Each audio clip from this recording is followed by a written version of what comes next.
Science family. चलिए friends, आज का हमारा टॉपिक है सहकारिता।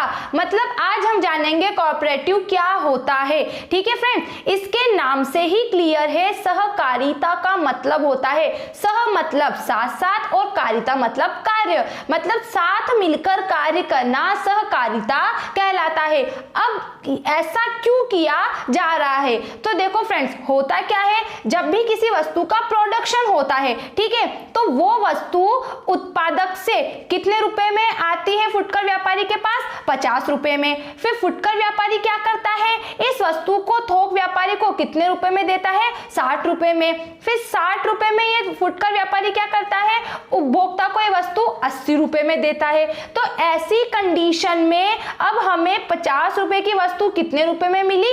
80 रुपए में मिली। तो सहकारिता का उद्देश्य है कि जो वस्तु जितने की है उस दाम में कुछ प्रॉफिट जोड़कर उपभोक्ता तक वस्तु को उपलब्ध कराया जाए। मतलब बीच में जो ये मध्यस्थ है, फुटकर व्यापारी, थोक व्यापारी, इनको समाप्त करना और इनके द्वारा उपभोक्ताओं को जो ठगा जाता है, उनका जो शोषण किया जाता है, इस बात को क्या करना, कम करना। ठीक है, तो इसके मीनिंग से देखो क्या है सहकारिता। दो शब्दों से मिलकर बना है। ठीक है, सह प्लस कारिता। सह का अर्थ है मिलकर और कारिता का अर्थ है कार्य। कुल मिलाके क्या हो गया, साथ मिलकर कार्य करना ही सहकारिता है। अब इसका जन्म उपभोक्ता को उचित मूल्य पर वस्तु उपलब्ध कराने के लिए हुआ और इसका उद्देश्य क्या है, सेवा करते हुए लाभ कमाना। क्लियर फ्रेंड्स, क्या हुआ, सहकारिता का मतलब होता है जो वस्तु जितने दाम की है उससे कुछ प्रॉफिट ऐड करके उपभोक्ता को सही कीमत पर उपलब्ध कराना, उनका शोषण नहीं करना।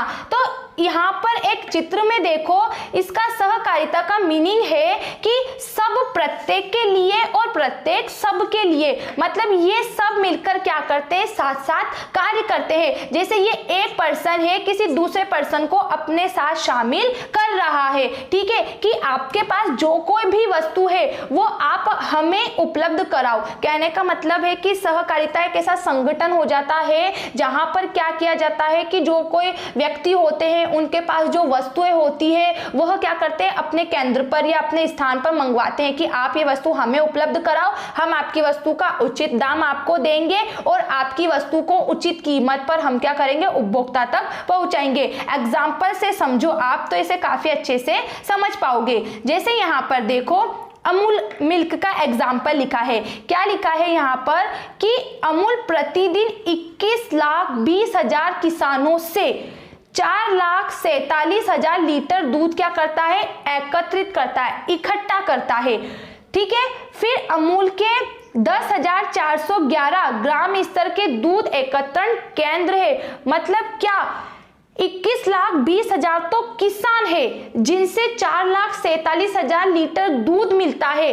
कितने जगह पर, 10,411 केंद्र ऐसे हैं जहां पर किसानों से दूध एकत्रित किया जाता है और फिर उस दूध को 14 जिला स्तरीय संयंत्र में क्या किया जाता है, फिल्टर किया जाता है। मतलब 14 प्लांट ऐसे हैं इसके जहां पर ये जो दूध होता है इसको फिल्टर करके या इसके बहुत सारी उपयोगी चीजें बनाई दी जाती है। जैसे कि यहाँ से दूध ले लो, पाउडर, मक्खन, घी, पनीर, आइसक्रीम आदि अनेकों चीजें बनाई जाती है। पिक्चर में देखो आप, यहाँ पे ये देखो, सभी किसानों से दूध को एकत्रित किया जा रहा है, फिर उस दूध से यहाँ पे कुछ प्रोडक्ट बनाए जा रहे हैं। तो ये क्या है, सहकारिता। इसे हम श्वेत क्रांति के नाम से भी जानते हैं। श्वेत मतलब क्या होता है, सफेद। ठीक है, तो सन 2014 में भारत जो था वह विश्व का सबसे बड़ा दूध उत्पादक देश बना। ठीक है फ्रेंड्स, और इसका अपन मान सकते हैं इसका केंद्र या इसका संगठन कहां पर है,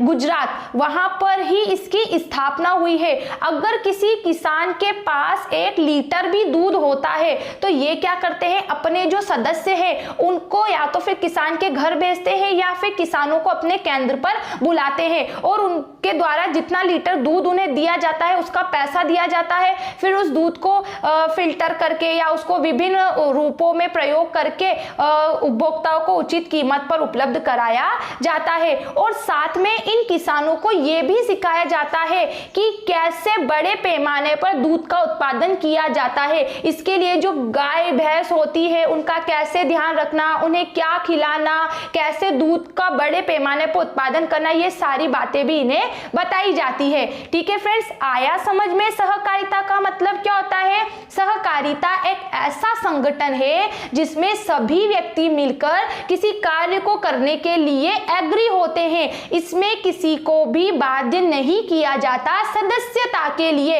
इसमें ऐच्छिक सदस्यता होती है, हर एक व्यक्ति अपनी इच्छा से इसका सदस्य बनता है। बस शर्त यह है कि इसका पंजीयन कराना आवश्यक है। आप जब सदस्य बनते हो तो आपका पंजीयन होना जरूरी है। ठीक है, जान लिया। सहकारिता का मुख्य उद्देश्य क्या है? सेवा करते हुए लाभ कमाना, मध्यस्थों को समाप्त करना और वस्तु को उचित मूल्य पर खरीदकर उचित मूल्य पर उपभोक्ता तक पहुंचाना।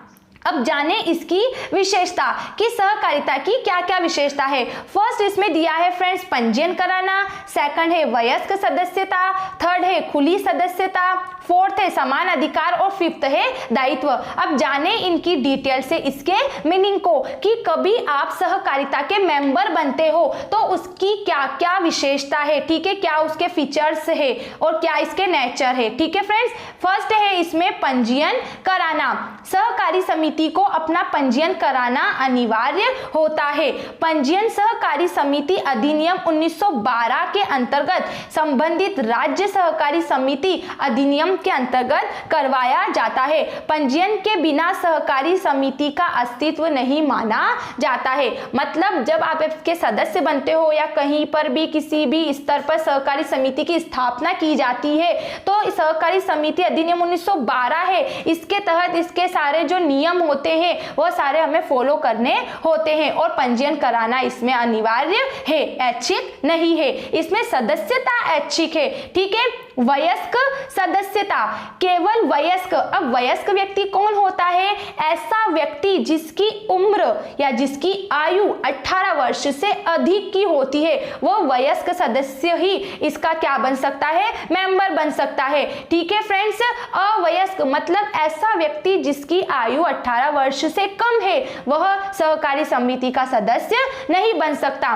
थर्ड देखो फ्रेंड्स, इसमें खुली सदस्यता। सहकारी समिति के सदस्य बनने के लिए किसी भी प्रकार का कोई बंधन नहीं है, मतलब कि हम किसी पर्सन को इस पे बाध्य नहीं कर सकते हैं। केवल हम इसके महत्व के बारे में उसे बता सकते हैं कि आपका इस काम में कितना प्रॉफिट है। ठीक है, किसी भी जाति, धर्म, संप्रदाय या राजनीति पार्टी को मानने वाला व्यक्ति समिति का सदस्य बन सकता है। मतलब कोई बाउंडेशन नहीं है कि धर्म, जाति को लेकर या फिर किसी पार्टी को लेकर, ऐसा कुछ नहीं है। इसकी सदस्यता ऐच्छिक है, आप अपनी इच्छा से इसके सदस्य बन सकते हो, आपको इसके सदस्य बनने के लिए बाध्य नहीं किया जा सकता। फिर है समान अधिकार। समिति के प्रत्येक सदस्य को समान अधिकार प्राप्त होता है। किसी भी सदस्य को अन्य सदस्यों की तुलना में विशेषाधिकार प्राप्त नहीं होता। अगर 5 पर्सन है तो पांचों को ही वही राइट्स है जो बाकी के 5 को है, क्योंकि फ्रेंड्स इसकी एक लिमिटेशन है कि इसकी शुरुआत कम से कम 10 मेंबर से होती है और अधिकतम इसकी सदस्य संख्या कितनी भी हो सकती है। ठीक है फ्रेंड्स, कोई लिमिटेशन नहीं है इसकी अधिकतम सदस्य संख्या पर, लेकिन कम से कम 10 और इसकी शुरुआती 10 सदस्यों से होती है। फिर देखो दायित्व। समिति के सदस्यों का दायित्व उनके द्वारा क्रय किए गए अंशों की राशि तक ही सीमित है ना फ्रेंड्स। जैसे कि हालांकि इसमें किसी प्रकार का लॉस नहीं होता, ना कभी ये दिवालिया वगैरह होता है, लेकिन इसके जो मेंबर्स होते हैं इनकी लायबिलिटी, इनकी जिम्मेदारी जितने ये अंश क्रय करते हैं उतनी ही रहती है। जैसे 20,000 है या 50,000 है तो उस 20 से 50,000 की अमाउंट तक ही इनका दायित्व सीमित है। अगर किसी प्रकार का कोई नुकसान होता है तो उसकी जिम्मेदारी इसका जो हेड है उसकी रहेगी, मेंबर्स की नहीं रहेगी। ठीक है फ्रेंड्स, सो ये हमारा क्लियर हो गया कि सहकारी समिति क्या होती है, इसका उद्देश्य क्या होता है, इसके फीचर्स क्या होते हैं। ठीक है, अब अगर आपको किसी भी पॉइंट्स में डाउट लगता है तो आप मुझे कमेंट्स बॉक्स में जरूर लिख के बताइएगा। Thanks for watching this video. Bye bye.